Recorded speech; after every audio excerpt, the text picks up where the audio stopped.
Саламатсыздарбы, урматтуу көрүүчүлөр? Бүгүн биз сиздер менен бирге картошка шариктерин жасайбыз. Сырдуу, көк чөптүү, бизге керектелүүчү азыктар ушуларды колдонсок болот. Картошканы сууга кайнатып алдым. Алгач картошканы эзип алабыз, майдалап эзебиз. Ушундай кылып майда кестик. Андан соң сырды да кесебиз. Сырды мен сулуу кene сырын алдым. Сиздер каалагандай сыр колдонсоңуздар болот. Сырдын жарымын гана иштеттим. Ушундай анан сырды 4 буштук кылып майда. Ушундай кылып баарын калгандарын да ушинтип кесип алабыз. Андан соң укропту да майда түрүндө майдалап алабыз.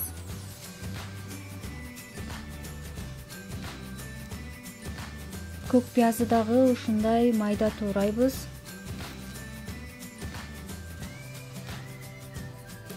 Үч дана жумуртканы чагып алдым. Аны жакшылап венчиктин жардамында ушундай жакшылап аралаштырып алабыз. Андан соң картошкабызга 1 чай кашык туз, 1 чай кашык мурч кошуп алдым. Жакшылап аралаштырып, ийилеп алдым. 1 кашык картошканы, эзилген картошканы жакшылап колубузга алып, андан соң ичине көк чөптөрдү салып, сырдан да салып, анан шарик формасына келтиребиз. Жакшылап шарик топ формасына келтирип,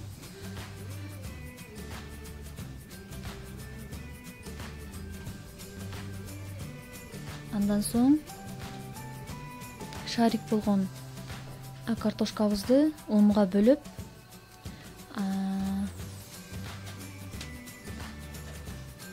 андан соң жумурткага салабыз.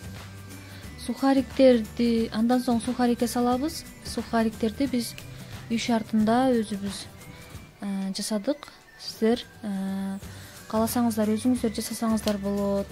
Кааласаңыздар магазинден, дүкөндөн, базардан сатып алсаңыздар дагы болот.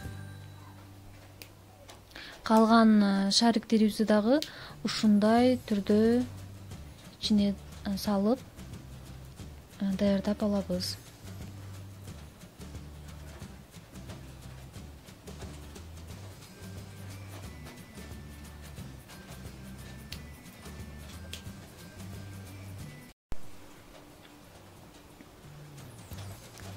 Жакшылап шарик формасына келтиребиз.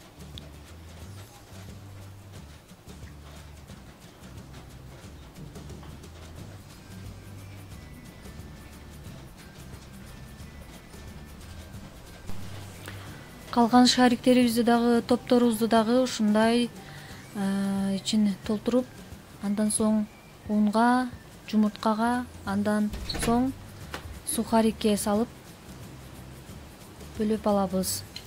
Майды жакшылап кызытып, май көбүрөөк болуш керек. Капкагын жаап бышырып алабыз. Жогору отто бышырабыз. Калгандарында ушундай түрдө таризде бышырылат. Мына биздин шариктерибиз бышты. Тамагыңыздар даамдуу болсун, орозоңуздар кабыл болсун. Биздин каналга катталыңыздар. Кайрадан жолукканча кош.